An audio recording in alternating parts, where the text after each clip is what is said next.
अस्सलाम वालेकुम, welcome to my channel. कमीने, शर्म नहीं आती, मुझे कपड़े बदलते देखता है। कमीने, आज तुझे बताती हूँ मनहूस कहीं का। मेरी ज़िंदगी बर्बाद करके रख दी तूने और अब मुझ पर गंदी नज़र रखता है। ये ले और ले, ये कह कर दे दनादन फिर से डंडे से पीटने लगती है। जमीला की बातों से शहरी इतना तो जान गया था कि मामी को पता चल गया कि दोपहर को मैंने उन्हें कपड़े बदलते देखा है।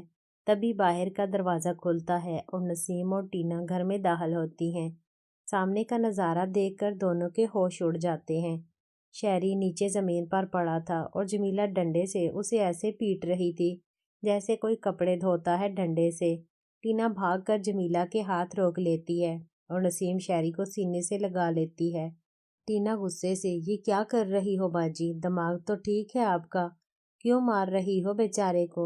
जमीला गुस्से में, बीच में से हट जा छोटी, आज मैं इसकी खाल उधेड़ दूंगी। ये बेचारा नहीं, हवस का भूखा भेड़िया है। टीना हैरानी से, आप ये क्या कह रही हैं? आप होश में तो हैं? जमीला, हाँ मैं होश में हूँ, पूरी होश में हूँ। पूछ इससे, मुझे कपड़े बदलते देख रहा था कि नहीं? पूछ इससे, मेरे कमरे में चुपचाप घुसा था कि नहीं? घर में अकेली देखकर पता नहीं क्या करना चाहता था ये मेरे साथ। टीना, चुप कीजिए आप, जो मुंह टीना, चुप कीजिए आप, जो मुंह में आता है बोले जा रही हैं आप। शहरी हमारा बच्चा है, हमने तरबियत दी है इसे, ये ऐसा कुछ सोच भी नहीं सकता। जमीला, तो क्या मैं झूठ बोल रही हूँ? तुम लोगों की आंखों पर पट्टी बांध रखी है इसने, तुम्हें कहाँ नजर आएगा? नसीम रोते हुए, मेरा बेटा ऐसा नहीं कर सकता, तुम झूठ बोल रही हो। जमीला, मैं झूठ बोल रही हूँ? तो पूछो इससे, ये मेरे कमरे में आया था कि नहीं? पूछो इससे कि मुझे देख रहा था कि नहीं? पूछो इसे, क्या करने आया था ये मेरे साथ? नसीम रोते हुए, बता शहरी, सच क्या है? तुझे मेरी कसम बता, तूने ऐसा किया था? जमीला, बोल कमीने, अम्मा कहता है ना बाजी को, खा अम्मा की कसम कि तूने मुझे कपड़े बदलते देखा कि नहीं देखा।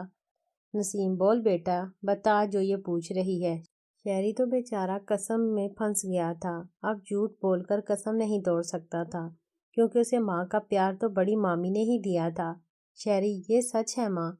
लेकिन उससे आगे कुछ कहता नसीम ने गुस्से में शहरी के मुंह पर 3-4 थप्पड़ कसकर जड़ दिए और रोती हुई अपने कमरे में भाग गई। जमीला ने फिर से डंडे से शहरी की पिटाई करनी चाही, मगर टीना ने उसे रोक लिया और उसे उसके कमरे में भेज दिया। उसके बाद शहरी को सहारा देकर अपने कमरे में ले आई। जमीला ने बुरी तरह मारा था शहरी को, जिसकी वजह से उसका सारे जिस्म में सूजन आ गई थी। अभी जो कुछ भी हुआ था टीना को उस पर यकीन नहीं था, मगर पहले शहरी को संभालना ज़रूरी था, इसलिए टीना उसे अपने बेड पर लिटा देती है और उसके जिस्म की सुकाई के लिए पानी गर्म करके लाती है और सुकाई करने लगती है। गर्म एहसास होते ही शहरी कराहने लगता है और टीना उसे दिलासा देती है। थोड़ी देर तक उसकी सुकाई करने के बाद टीना हल्दी वाला गर्म दूध शहरी को देती है। शहरी मना करता है, लेकिन टीना के जोर देने पर पीने लगता है। टीना, अब बता बात क्या है, ये सब क्या और कैसे हुआ? शहरी रोते हुए, मैंने कुछ नहीं किया मामी, मैं बेकसूर हूँ, वो सब अचानक हो गया, मैंने जानबूझकर नहीं किया। टीना, मुझे पूरी बात बता। फिर शहरी शुरू से लेकर सारी बात बता देता है, जिसे सुनकर टीना को जमीला पर गुस्सा आने लगता है। टीना, तो तूने बाजी के सामने ये सब बोला क्यों नहीं, चुप क्यों था? तो शहरी रोते हुए, मुझे बात पूरी करने ही कहाँ दी अम्मा ने। टीना, तू आराम कर, मैं बाजी से बात करती हूँ जाकर। टीना शहरी की चोटों पर मरहम लगाकर उसे आराम करने का बोलती है और कमरे से निकल जाती है। टीना के मन में एक बात थी कि जमीला बाजी ने ज़रा सी बात को इतना बढ़ा कर बताया और शहरी का क्या हाल कर दिया। कोई बहुत बड़ा राज है जो जमीला बाजी बताती नहीं है और हर वक्त शहरी पर बढ़ास निकालती रहती है। मुझे पहले ये राज पता करना होगा। टीना जमीला के कमरे में गई तो वो अपने बेड पर बैठी थी। चेहरे को देखकर लग रहा था कि जैसे गुस्सा अभी भी ठंडा नहीं हुआ था। टीना, क्या बाजी, आप हमेशा उसे कोसती रहती हैं और आज तो आप उसे मार ही डालती अगर हम न आते तो। बेचारे की क्या हालत कर दी आपने। ऐसा भी कोई करता है भला? अगर उससे गलती हो गई थी तो आप उससे बात करती, उससे पूछती पहले। आपने तो सीधा उसे मारना पीटना शुरू कर दिया। क्या आपके दिल में ममता नाम की कोई चीज़ नहीं? इतना मासूम है वो, آپ کو ذرا ترس نہیں آتا اس پر؟ جمیلہ غصے میں، معصوم؟ ہاں معصوم؟ کسے معصوم کہہ رہی ہے تو؟ معصوم نہیں، منحوس ہے وہ، بدقسمت سمجھی۔ اور ممتا کی بات کر رہی ہو تم؟ تو سن، میرے اندر کی ممتا کی موت اسی بدقسمت نے ہی کی ہے جسے تو معصوم کہہ رہی ہے۔ یہ بات سن کر ٹینا کے سر پر جیسے بم ہی پھٹ گیا ہو۔ بھلا شہری نے ایسا کیا کر دیا جو جمیلہ ایسا کہہ رہی ہے؟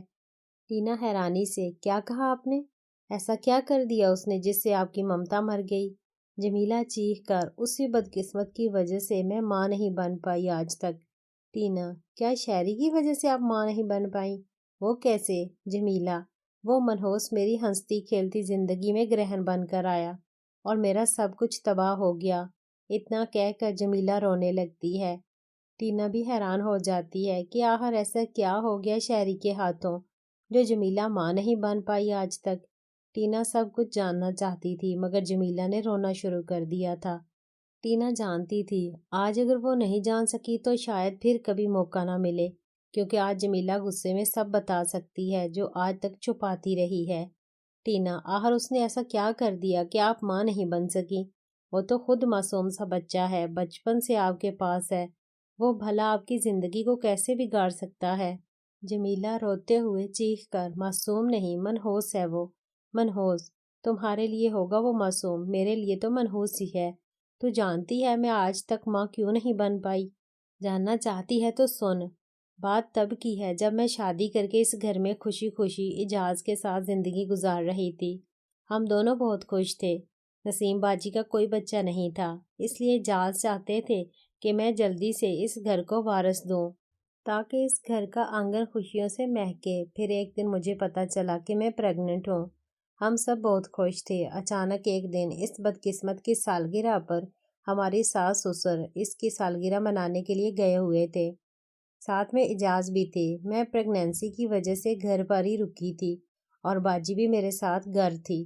رات کو خبر آئی کہ سب کار ایکسیڈنٹ میں مارے گئے ہیں، بس یہ منحوس ہی بچا تھا۔ اپنی سالگرہ کے دن ہی یہ منحوس اپنے ماں باپ اور نانا نانی کو کھا گیا۔ وہ تو اعجاز پتہ نہیں کیسے زندہ بچ گئے، مگر آدھے ادھورے۔ ایکسیڈنٹ کی خبر سنتے ہی ہماری تو دنیا ہی اجڑ گئی۔ میں چکر کھا کر سیڑھیوں سے گر پڑی اور میرا بچہ پیٹ میں ہی مر گیا۔ مجھے جب ہوش آیا میں ہسپتال میں تھی۔ ڈاکٹر نے بتایا کہ میرا بچہ گرنے کی وجہ سے مر گیا۔ میں بہت روئی۔ میں کتنی خوش تھی کہ میں ماں بنوں گی، مگر اس منحوس کی وجہ سے سب اجڑ گیا۔ ادھر اعجاز بھی ہسپتال میں ایڈمٹ تھے۔ مشتاق بھیا اس منحوس کو گھر لے آئے۔ کچھ دنوں بعد جب اعجاز گھر آئے ہسپتال سے تو ایک اور قہر مجھ پر ٹوٹ پڑا۔ اعجاز نے بتایا کہ اب وہ کبھی باپ نہیں بن سکیں گے کیونکہ ان کی نس ایکسیڈنٹ میں ڈیمیج ہو گئی تھی۔ یہ سنتے ہی میں تو مر ہی گئی تھی۔ تم ہی بتاؤ ایک عورت کیسے رہ سکتی ہے شوہر کے پیار کے بنا؟ تب سے لے کر آج تک میں کیسے جی رہی ہوں یہ صرف میں ہی جانتی ہوں۔ ایسی کوئی رات نہیں جب میں کانٹوں پر نہ لیٹی ہوں۔ صرف اس منحوس کی وجہ سے میرا بچہ مر گیا۔ صرف اس منحوس کی وجہ سے میں سہاگن ہوتے ہوئے بھی بیوہ ہو گئی۔ صرف اس منحوس کی وجہ سے۔ اسے منحوس نہیں تو کیا کہوں؟ کہانی کا بقیہ حصہ اگلی ویڈیو میں اپلوڈ کر دیا جائے گا۔ چینل کو سبسکرائب کر لیں۔ شکریہ۔